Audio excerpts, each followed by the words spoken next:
Hey everyone, thank you for tuning in to In Studio at the Hollywood Reporter. I'm Brian Parika at the Hollywood Reporter with special guest today, Victoria Arlen. Hi, thank you for having me. I'm great, how are you? Good. Now, first question, I know you were just talking about this. Rehearsals are pretty intense for Dancing with the Stars, so how'd you get time off today to come here? I actually just left a 5-hour rehearsal, hence the sweaty, hot mess you see right here. And then was that it? Just this morning you had a rehearsal? Or? So we have it this morning, and then I'll have a fitting for wardrobe, and then we get back into it tomorrow morning. Awesome. So far, how would you describe your experience on the show? It's been amazing. It's been so much fun. I can't believe that I can dance, first and foremost, and then that I've gotten this far. So it's awesome. I just want to keep going.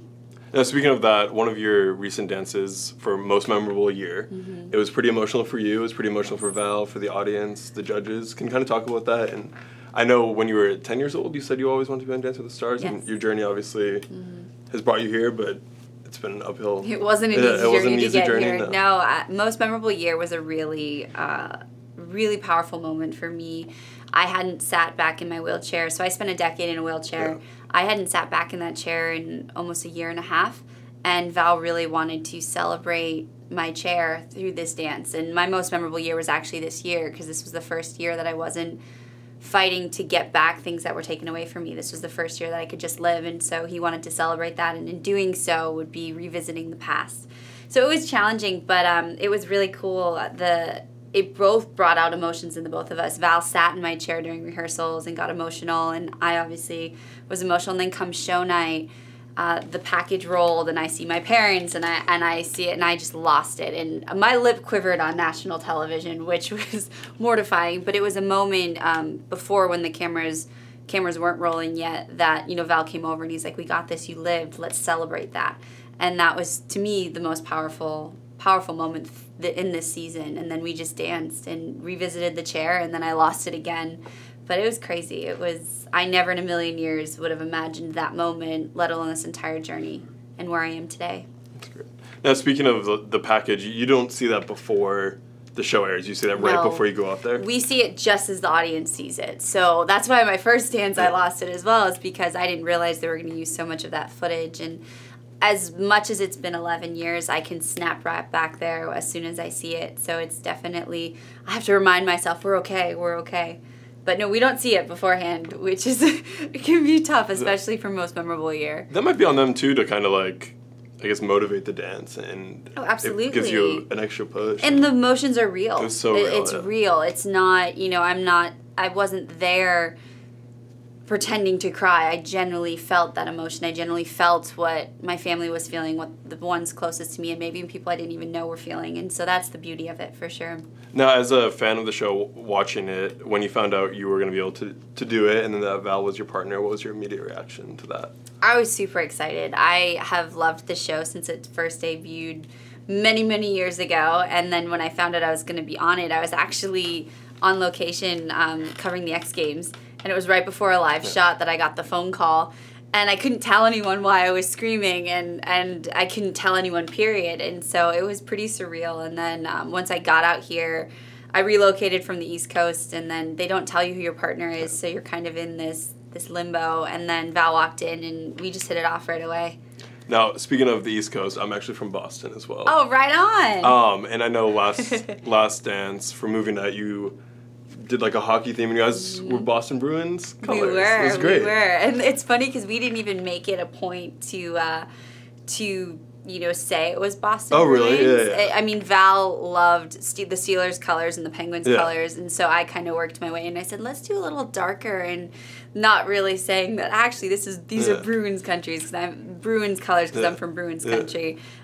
So yeah, it was definitely. Great. Well, then everyone at home obviously they figured it out, and the Bruins broadcast team reached out to me. Oh, and were like, awesome. They're like, we saw those Bruins colors, so it was definitely a tribute to the team I grew up watching. What has been the reaction from Boston, from home, and I guess from fans too of your journey on the show so far? And it's been amazing. I mean, I think Val and I knew right away when we first started talking and dancing that we were here for a bigger purpose and to make a difference and to reach another audience aside from the normal audience, an audience of lost causes, an audience that needed hope and light and love. And in a world where we live in right now, that's people are thirsty for that. And so we knew we had kind of a bigger duty to provide that, and it's been astronomical. I mean, the notes and the messages. Do you see messages on social media? I do, yeah. I mean, my social media has grown substantially, but to see those, I read through them, and just to hear the stories and hear how just me stepping out in pink fringy pants gave people hope, gave one gentleman who hasn't been out of bed in 5 years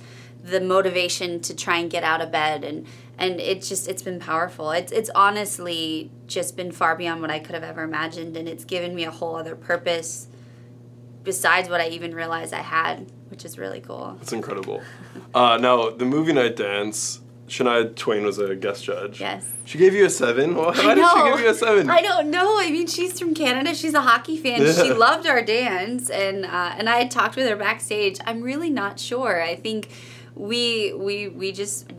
was, in our eyes, one of our best dances that we've ever danced, and we keep steadily improving. Why would you say that was one of your best? Well, the Paso Doble is very hard, and we had a lot of content in a minute and a half, and we did stick choreography, we had fight choreography, we had a Paso Doble on an ice rink ultimately, and so there was a lot going on, and we were so in sync, and even Carrie Ann said how we were so well rehearsed, and that was a hard dance. That was a dance that was very intimidating, and it was just, we keep getting better. And so the 7, I mean, that's her opinion. And I think if anything, I was like, well, what can I do better? What do you want? What did you want to see differently?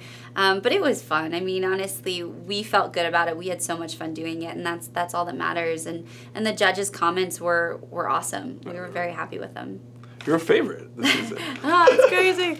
Now, going into each week, though, do you get nervous at all during when the eliminations are approaching? Absolutely. Okay. Yeah, I think we all get nervous. For me, I've worked so hard just to get here that I don't want to stop. There's still so much more that Val and I have up our sleeves, and that I have, that I'm capable of doing on the show. And so, of course, you don't want to go home, and you don't want to see any of your friends go home either. But it's nerve-wracking, but you just have to trust. And for me, I just trust God, I trust the journey, and I trust that we'll get another shot. And every time we get to step out on the dance floor is a tremendous blessing. And so it's remembering, sometimes I have to sit back, and sometimes Val and I have to sit back and be like, we're dancing. Like, I couldn't walk 2 years ago, and now I'm dancing. And so you just have to put it in perspective and just trust the process. Now, when you joined, obviously being a fan of the show, so you were a fan of the dancers. Who were you excited to meet, and then who else in the cast?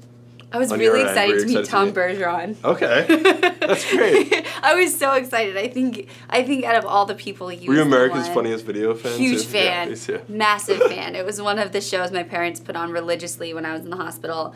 And I just love Tom. I think he's a great host, and he seems like a really great human. And when I met him actually in New York before the GMA announcement, and he just fulfilled everything that I expected of him and some. And he's from New Hampshire, and he's kind of a legend back home. So that was awesome. And then everyone else was just far beyond what I could have ever imagined, and we all became a family so quickly, which is really fun and beautiful. Going into it, did you think of anyone as kind of your toughest competition before you guys all started, or? No, going into it, I didn't even know if I could dance. Yeah. I can't feel my legs, so I think going into it, after a few of our first rehearsals, I think I called my mom crying, being like, you really need to feel your legs to dance and to have that trust to dance. And Val is just a tremendous teacher and also a friend, and so we had that trust, and he taught me how to dance, and now we're dancing. There's no more of the teacher-student. And he still pushes you hard, though, which is tremendously. Yeah. Especially, I mean, every week the stakes get higher, and people expect more, and it's no longer the fringy pants with a smile. It's now we're contenders, and we're trying to stay in the game. And so it's definitely, he knows how to push me, he knows how far to push me, and then he also knows when to kind of help me calm down. And we have our rituals before our show, and we just kind of have a groove, which is really You're fun. in it to win it. Yes, absolutely. Now, Val's obviously won before. Does he kind of talk about his previous journeys about getting to the finish line, or? I think we just talk about what can we do to be better than we were last week, than we were yesterday, than we were 5 minutes ago. And I think he knows what it takes. He knows how to push, and he also knows what potential looks like, and what I'm capable of, even before I realize I'm capable of doing it. And so it's trusting him, it's trusting the process. And he's an amazing dancer, partner, and and friend. It's really cool. I have an older brother, and we're kindred spirits in that sense. So it's a lot of fun. That's great. Now, what can you tease about the upcoming Viennese Waltz? Oh, the Viennese Waltz. Can you tease anything? Love this dance. Okay. First and foremost, we've been a lot of different characters. All throughout the weeks. Our most memorable year was kind of our ballroom, but also it was still the most memorable year. It was the wheelchair. This is kind of our first very mature, beautiful love story of a dance, and it's Halloween, so of course we're not necessarily going to be, outrageously, when you think Halloween, you think, either goofy or you think gory or you think all these extremes. We're kind of toning it into this beautiful ghostly love story. And it's just a beautiful dance, and I love it, and we're having so much fun, perfecting it and performing it, and it shows a different level of our dancing. Are you dressing up as like ghosts, kind of? We're ghosts. Okay. Yes. Do people know that, or? I don't know. I mean, I don't know. Yeah. But we're ghosts. We're ghosts who even in death can't stay away from each other, which is it's really beautiful. It's eerily beautiful, and the song is just spectacular. Now, what about regular Halloween? Are you gonna celebrate it all? Or are you dressing up? I already have started dressing cool. up. I've gone to a couple Halloween parties. I'm going to one tonight. I love Halloween. Yeah. It's one of my favorite holidays. It's big out here, but it's big in the East. It's too. huge on Salem, the East Coast. everything, Yeah, Salem, and just my family. We just grew up going all out with our costumes. So I'm excited, and it's Hollywood out here, so people go big. Weird. Holly Weird, yes. You said it, not me, but it's interesting. I had my first experience last week at a Hollywood Halloween party, and there's not a lot of clothing that is worn that I realized very dramatically. But it's cool. It's definitely, it's fun. People still like to, I mean, anyone, you like to dress up. Anything goes. Anything goes. If you have heart and you put thought into it, then you do you. I still need a Halloween costume. I don't know what to You don't have a Halloween costume I don't know what yet? to dress up as. Oh, darn. Be a Ninja Any suggestions? Turtle. A Ninja Turtle. Okay, maybe. Be a Ninja Turtle. I was going to do Baby Driver, but... Oh, do that. Maybe. Do that. Just headphones and, like, my phone. Oh, come on. No. No, but then I'll do, like, the varsity jacket. I was saying, man. And not talk to anyone. We need to figure this out here. The breaking is I need a Halloween costume. But I could see you as Baby Driver. Right, yeah. You could be Alan from The Hangover. Oh, I guess so. Get, like, a Baby Bjorn.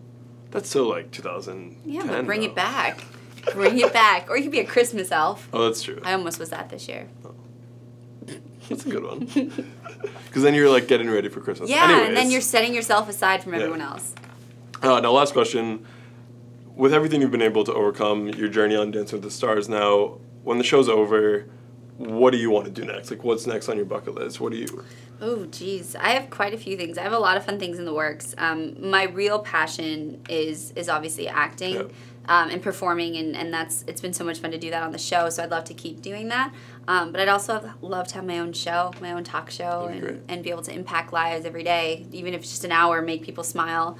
And also, my book coming out and some other fun projects. So just keep doing what I'm doing and keep... impacting lives and having fun and using my voice. That's awesome. What do you want to say to fans before we go? Thank you so much. Vote me for on the Victoria spot and here. Val. Vote for Victoria and Val. Thank you so much, though, for all the support and the love. It's been tremendous, and Val and I feel it every single day, every single time we step out on the ballroom, and please vote for Team Viva. Happy Halloween. Happy Halloween, too. I forgot that part. Happy Halloween. Bye, guys. Bye.